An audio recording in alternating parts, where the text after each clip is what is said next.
Welcome to future point. वापस से मैं कुछ क्वेश्चंस आपके लिए लेके आया हूँ जो कि बोर्ड के लिए बहुत इंपॉर्टेंट है। और जैसे हमारी सीरीज चल रही है सर्कल की, और लास्ट वीडियो में हमने सर्कल के कुछ इंपॉर्टेंट क्वेश्चन देखे थे, और जो सर्कल के अभी तक जो क्वेश्चन हो चुके हैं इस वीडियो के पहले वो सारे एनसीईआरटी बेस्ड है। उसमें एग्जाम्पल्स भी कवर अप हो गए, जो मोस्ट इंपॉर्टेंट क्वेश्चन थे जो कि डेफिनेटली आपको एग्जाम में दिखाई देंगे। बट फिर भी उसके अलावा भी कुछ और क्वेश्चंस हैं जो कि अभी सैंपल पेपर्स गवर्नमेंट ने दिए हैं, सीबीएसई ने, उसमें से कुछ निकल के आए हैं जो कि सर्कल बेस्ड हैं, वो मैंने यहाँ पर लिखे हैं। तो वो क्वेश्चन भी हम करेंगे। यहाँ पर देखते हैं कि कैसे इस टाइप के क्वेश्चंस को करना है। ये एनसीईआरटी के क्वेश्चंस नहीं है, ये जो सैंपल पेपर में अभी सीबीएसई ने दिए हैं उनमें से मैंने क्वेश्चंस लिए हैं।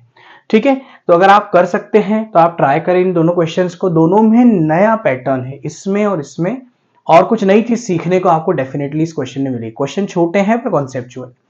चलो ठीक है, पहला क्वेश्चन देखते हैं। क्वेश्चन में क्या कहा है? क्वेश्चन कहा है if two tangents at an angle 60 degree are drawn to circle जिसकी रेडियस है 3 centimetre, then the length of tangent is equals to. तो मैं थोड़ा ब्रेक करता हूं लैंग्वेज को।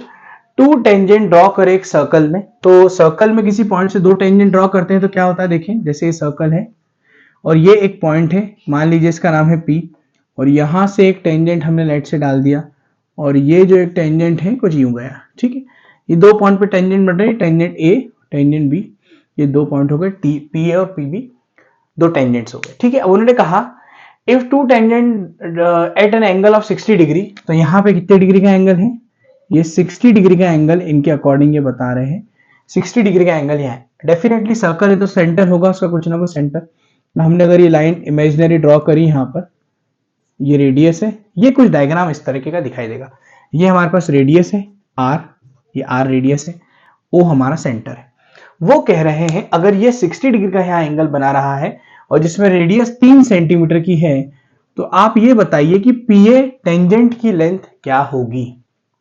ठीक है, PA टेंजेंट की लेंथ क्या होगी। तो देखिए मैं पहले बता दूं आपको, पहले तो ये दो ट्रायंगल आपको दिखाई दे रहे हैं POA और POB।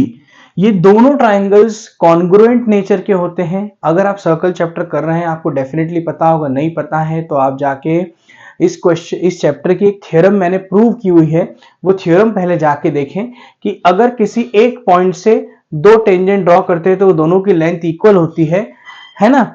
उसी के साथ एक कॉन्सेप्ट आप समझेंगे कि ये जो दो ट्राइंगल आपको दिखाई दे रहे हैं, ये दो ट्राइंगल उस थ्योरम में हम कॉन्ग्रुएंट प्रूव करते हैं, उसी के बाद ये टेंजेंट्स इक्वल एक्चुअली होते हैं।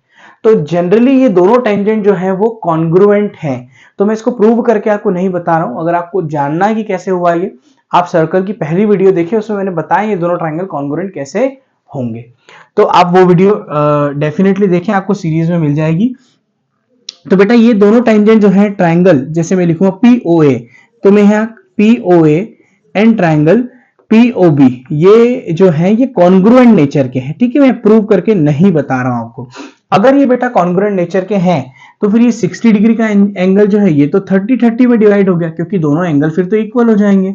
ठीक है बेटा, तो एंगल आपका APO जो है, एंगल APO ये तो 30 डिग्री का यहाँ पर एंगल हो गया। ठीक है, ठीक है। अब बोले सर आपको निकालना क्या है? निकालना है बेटा PA की लेंथ निकालनी। उन्होंने कहा टेंजेंट की लेंथ निकालो, तो PA या PB कुछ भी निकाले बात एक ही होगी। तो आप जरा ध्यान से देखिए बेटा, ये जो एंगल है 30 डिग्री का, ठीक है, इस 30 डिग्री के सामने जो ये साइड आपको दिख रही होगी ये परपेंडिकुलर है। बोले सर कैसे?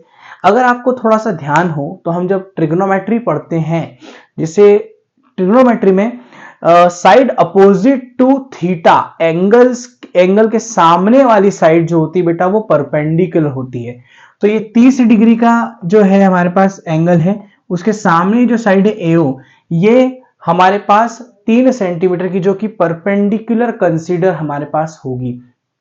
ठीक है बेटा, और एडजेसेंट साइड जो है PA इस एंगल से जुड़ी हुई है, साथ में है, साथ वाली साइड को बेस बोलते हैं, सामने वाली साइड को परपेंडिकुलर बोलते हैं। तो बेटा ये जो साथ वाली साइड आपको दिख रही है, ये वाली जो हमको निकालनी है, ये बेटा क्या है आपकी, क्या होगी बताएं आप मुझे, ये होगी आपकी बेस कंसीडर हो जाएगी। ध्यान से देखिएगा, यहां पे आपके पास 90 डिग्री एंगल होता है। ठीक है, तो 90 डिग्री के सामने ये हाइपोटेनस हो जाएगा, ये जो थीटा है आपके पास P, इसके सामने जो साइड है परपेंडिकुलर, और ये जो PA साइड है वो बेस हो जाएगी। तो हम इन ट्राइंगल, कौन सा ट्राइंगल लेंगे बेटा, POA लेंगे। POA, इस ट्राइंगल में बेटा ध्यान से देखेंगे क्या लगाएंगे हम, हमारे पास 30 डिग्री का है, APO जो है वो 30 डिग्री का है यहाँ पे। तो हम ध्यान से देखेंगे, हमें फाइंड क्या करना है, हमें PA फाइंड करना है। हमें दिया क्या है, परपेंडिकुलर, तो परपेंडिकुलर और बेस का कॉम्बिनेशन हम यहाँ पर यूज कर सकते हैं बेटा। उन्होंने कहा length of tangent is equal to क्या होगी, तो मैं यहाँ लिखूंगा tan थीटा, tan 30 डिग्री, जो कि होता है परपेंडिकुलर अपॉन में बेस। कई बच्चों को आश्चर्य लग रहा हो कि सर्कल के अंदर ट्रिग्नोमेट्री, तो बेटा ट्रिग्नोमेट्री किसी भी ट्रायंगल में लग जाती है, जहां राइट एंगल ट्रायंगल बनेगा वहां ट्रिग्नोमेट्री आएगी, और सर्कल में हो या किसी क्वाड्रिलेटरल में हो, उससे कोई फर्क नहीं पड़ रहा है। तो tan हमने क्यों लिया, क्योंकि परपेंडिकुलर और बेस का यूज कर रहे हैं, इसलिए साइन कॉस का यूज नहीं किया। ठीक है बेटा, तो tan 30 की वैल्यू सभी जानते हैं 1/√3। परपेंडिकुलर क्या है बेटा, इसके सामने वाली साइड जो कि है 3 सेंटीमीटर। बेस क्या है बेटा, PA जो हमें निकालना है, PA। अब मैं बेटा इसको क्रॉस मल्टीप्लाई करूंगा, तो PA इधर आ जाएगा और रूट इधर हो जाएगा, तो PA की वैल्यू क्या हो जाएगी, 3√3 सेंटीमीटर। और यही हमारा आंसर है। कितना छोटा सा क्वेश्चन था ये, डेफिनेटली इस टाइप का 2-3 मार्क का क्वेश्चन आपको एग्जाम में आ सकता है। क्यों, इसमें कॉन्सेप्ट था। कभी नॉर्मली बच्चे एक्सपेक्ट नहीं कर पाते कि क्या किसी सर्कल के क्वेश्चन में हमको ट्रिग्नोमेट्री भी अप्लाई करनी पड़ सकती है। लास्ट हमने एक क्वेश्चन मैंने आपको बताया था लास्ट वीडियो में, जहां सर्कल का क्वेश्चन था पर सिमिलैरिटी यूज हो गई। So you need to understand कि एक से ज्यादा कॉन्सेप्ट भी एक पर्टिकुलर क्वेश्चन में लग सकते हैं, और कैसे उन्हें लगाना है ये आपको सीखना है। तो बेटा PA की लेंथ आपके पास यहां पर आ गई, ये क्वेश्चन कंप्लीट हुआ। Move to this question.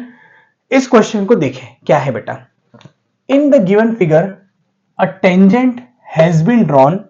तो हाँ बिल्कुल, एक TP नाम का टेंजेंट दिख रहा है आपको, है ना, एट पॉइंट P, तो हाँ P पॉइंट पे टेंजेंट बन रहा है बिल्कुल, on circle centred at O। तो उन्होंने कहा केवल इतनी सी जानकारी दी है। मैं एक इंफॉर्मेशन यहाँ लिखना भूल गया हूं, मैं आपको बता दूं पहले इसमें कि बेटा ये जो एक एंगल है इसका TPQ, ये मैं लिख देता हूं, ये मैं लिखना भूल गया हूं। बाकी इसमें गिवन है इस क्वेश्चन में बाय द वे कि बेटा एंगल TPQ जो है 110 डिग्री का है। ये जो एंगल है बेटा TPQ 110 डिग्री का, मतलब ये जो बेटा पूरा एंगल दिख रहा है आपको बना हुआ इतना बड़ा, ये जो बन रहा है TPQ दिख रहा है आपको, ये इतना बड़ा एंगल, तो ये 110 डिग्री का बेटा गिवन है। ठीक है, TPQ equal to 110 degree.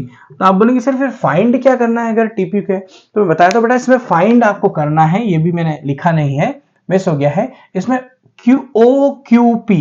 OQP angle निकालना है, OQP एंगल आपको निकालना है। तो बेटा ये आपको दिया हुआ है और ये आपको निकालना है। वैसे अगर ओरली देखा जाए तो ओरली तो ये 10 सेकंड्स का क्वेश्चन है, 10 सेकंड का क्वेश्चन मैं आपको बता सकता हूं। बोले सर कैसे, ध्यान से देखना बेटा। बेटा O एक सेंटर है, सेंटर से पॉइंट ऑफ कांटेक्ट पे लाइन जाती है तो 90 डिग्री का एंगल बनता है। बोले सर बात तो सही है, तो बेटा ये एंगल इतना इतना पार्ट जो मैं डार्क कर रहा हूं ये 90 का हो गया बेटा, ये 90 का हो गया बेटा, यस और नो, यस और नो, हाँ कि ना, ये 90 डिग्री का हो गया बेटा। और ये बोल रहे हैं कि ये पूरा एंगल 110 का है, तो ये जो छोटा सा व्हाइट वाला पार्ट है ये 20 डिग्री का होगा।